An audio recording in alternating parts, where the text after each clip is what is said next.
Edmonton News.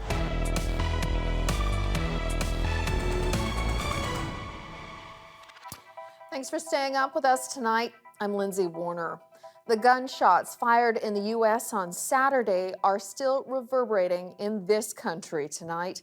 Canadian politicians are speaking out after a man tried to kill Donald Trump. Ashley Burke brings us what they're saying in tonight's top story. Take a look at what happened. Canada hasn't recently seen anything like this. The assassination attempt of former U.S. President Donald Trump. But this country has seen serious incidents and threats. It's just a sad state of affairs in democracies around the world. Leaders have to be worried about being shot. A decade ago, a gunman stormed Parliament Hill. The violence only ended after a shootout that killed the gunman who had already killed reservist Corporal Nathan Cirillo, standing guard at the National War Memorial. Just 2 years earlier, there was an assassination attempt against Quebec Premier-elect Pauline Marois. In 2020, a military reservist rammed his truck into the gates of Rideau Hall, then headed towards the Prime Minister's house with loaded guns. His goal, to arrest Justin Trudeau. Since then, the Sergeant of Arms has warned harassment against MPs is up almost 800%. A significant increase of threats and threat behavior. There's certainly been an increase, though, in threats and harassment for elected officials. In an unprecedented move, the Prime Minister was seen wearing a bulletproof vest at a campaign rally in 2019. Some MPs and party leaders have upped their security too. I am confident that the RCMP will do what's necessary to protect elected leaders in Canada. The Public Safety Minister says so far there's no link between what happened to Trump in the U.S. and Canada. But the RCMP said it's talking to its U.S. counterpart to adapt its protective measures. If you want to change the government, you participate in an election and you go to vote. You don't engage in acts of political violence. That's what's so disturbing about what we saw with former President Trump. Now politicians say it's time to tone down the political rhetoric. And I think we have to be very mindful that we can have a disagreement in politics, but we have to stick to the issues. But it should not be that we treat political opponents as enemies. It shouldn't be that we've got violence being inflamed and tensions being inflamed to get to the point of violence or harassment. The RCMP's commissioner has already raised concerns about threats against elected officials and wants the government to create a new law to make it easier for police to lay charges. Ashley Burke, CBC News, Ottawa. We heard a bit from Alberta's Premier in that item, but Danielle Smith had a lot more to say about the heated political rhetoric on both sides of the border. Have you not looked at the headlines about how Pierre Poilievre is described as dangerous? How the leader of the opposition in Alberta has described me as dangerous? When you start using that kind of rhetoric, that ends up creating an elevated risk for all of us. And I think we have to be very mindful that we can have a disagreement in politics, but we have to stick to the issues. Smith has also faced criticism for the way she describes her political opponents. Earlier this year, she told right-wing commentator Tucker Carlson he should put Canadian Environment Minister Stephen Guilbeault in his crosshairs.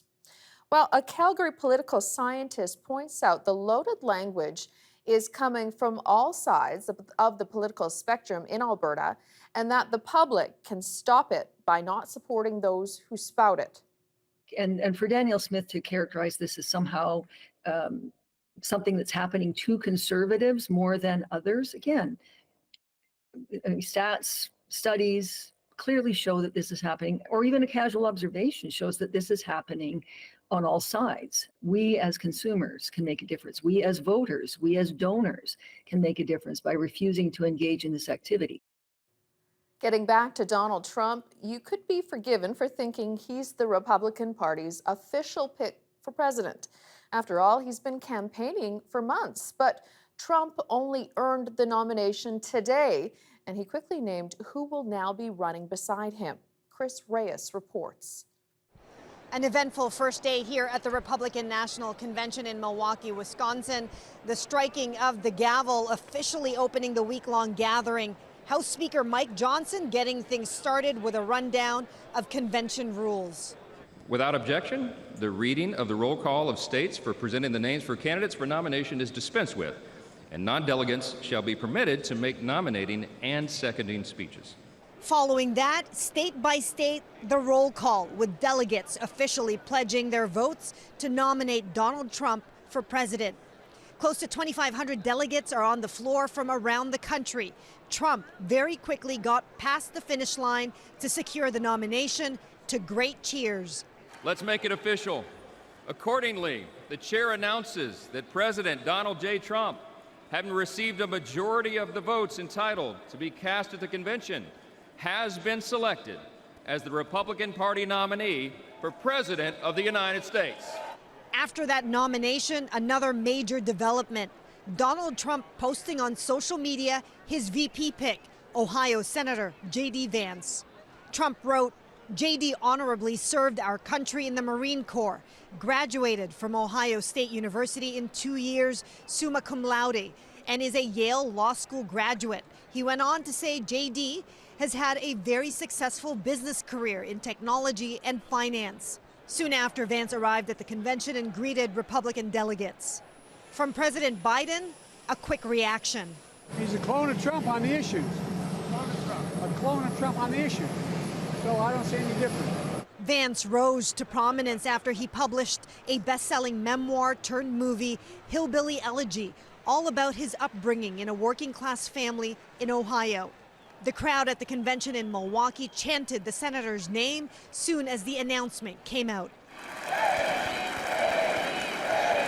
Trump arrived in Milwaukee Sunday night. He is slated to formally accept the nomination of his party for president from that podium on Thursday. Chris Reyes, CBC News, Milwaukee. After a disappointing start to the season, the Edmonton Elks have fired general manager and head coach Chris Jones. You know, it's unfortunate, but when you're the head coach, the blame is put on you when things don't go well, and when things do, you try to give all of that to everybody else. You try to disperse it out, but it's definitely, a tough day. I think we're all in shock right now, but at the end of the day, we got to lace our boots up and keep pushing forward. Yeah, I know Chris has worked tremendously hard to bring this franchise around, but and when you're on 5, there's got to be some consequences. Jones was hired by the Elks in December of 2021. Previously, he served as the head coach for the team from 2014 to 2015, leading the Elks to a Grey Cup championship in 2015. Quarterbacks coach Jarius Jackson will become the interim head coach, while Geroy Simon will become the interim general manager. Jones' firing comes after a 0-5 start for the season and an 8-33 club record with Jones in charge. The team next plays on Friday against the Red Blacks. The truck driver who caused the deadly Humboldt Broncos bus crash has applied to have his permanent resident status returned. Jaskrit Singh Sidhu had that status revoked in May after he was ordered to be deported. Sidhu moved to Canada from India in 2014. His lawyer says Sidhu has applied to regain permanent resident status on humanitarian grounds. He and his wife have a 1-year-old with severe heart and lung complications, which his lawyer says would make living in India difficult. It will likely take several months before Sidhu's lawyer hears anything about the application, and it could take up to 2 years to process. Sidhu pleaded guilty to dangerous driving offenses as a result of the 2018 bus crash. He was sentenced to 8 years in prison, but was granted full parole last year. The provincial government is planning to make it easier for oil and gas companies to buy abandoned wells, but the province wants to do that by relaxing rules that ensure outstanding taxes attached to those sites are paid. Travis McEwen reports. Orphan wells seem to be a constant focus between energy companies, municipalities, and the province. And as those wells sit, well, they end up accruing taxes that are owed to the municipalities where they sit.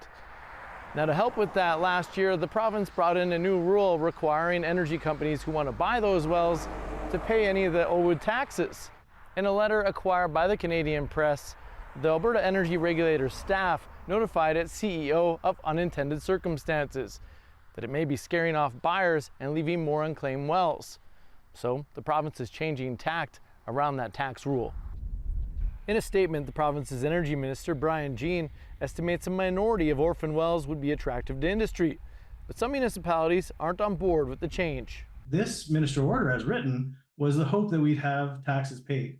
And I understand that there's a possibility that some of those assets never would have been out of the system and therefore taxes wouldn't have been paid. But again, I'll ask the government very quickly to ask the AR to enforce Directive 67 and 88 as it relates to payment of taxes.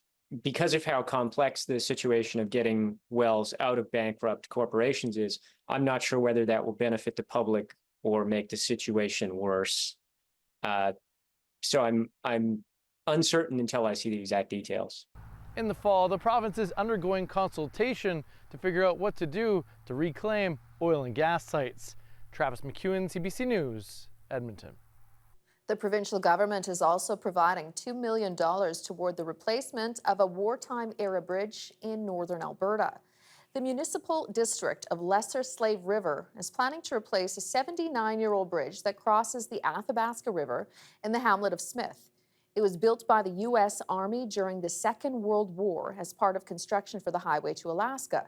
The new two-lane replacement is expected to cost $75 million, which the MD can't afford. But the province is now providing $2 million in detailed design funding on top of $1.6 million last year. The funding is one of 86 grants the province approved for transportation projects in small and rural communities. Canada's premiers and territorial leaders are meeting in Halifax this week, and today they welcomed some important guests. And while those guests arrived feeling pessimistic, as Olivia Stevanovich reports, they didn't leave that way. Nova Scotia Premier Tim Houston is playing host this week at a big meeting. He's meeting with his provincial and territorial counterparts, but today a meeting with Indigenous leaders who had their own priorities, with little time to share them. Each Indigenous leader only allocated 10 minutes to speak. Well, it doesn't send a great message, really. Let's be honest. You know, if we're going to have a 10-minute conversation, what can we really talk about in 10 minutes? Not much. The conversation took place behind closed doors and ended up lasting longer than expected. 3 hours instead of the 2.5 originally scheduled. Honestly, this is the third Council of the Federation meeting that I've attended. And I think that there was more of an understanding of the direction that we want to take these meetings in the future than there has been in the past 2 years. National Indigenous leaders say they went into the meeting feeling disrespected. And even though no firm commitments were made, they left with a sense of optimism. I do feel as though there is openness. Change takes time. It takes relationship building. We were able to say very frank things and have an open conversation about where we need to go. And now a lot of it is on Doug Ford as the Premier who's hosting Council of Federation next year to work on improving the space. The Premiers say they're willing to listen and make changes to hear more from Indigenous leaders. Premiers are going to have a serious conversation with Indigenous leadership about how these meetings take place to make sure that we're evolving and representing as best as possible the leadership across Canada to be able to reach resolution on some of these really challenging issues. Some of those issues include housing, affordability, and federal-provincial relations, topics expected to dominate the conversations between premiers over the next 2 days. Olivia Stefanovich, CBC News, Halifax.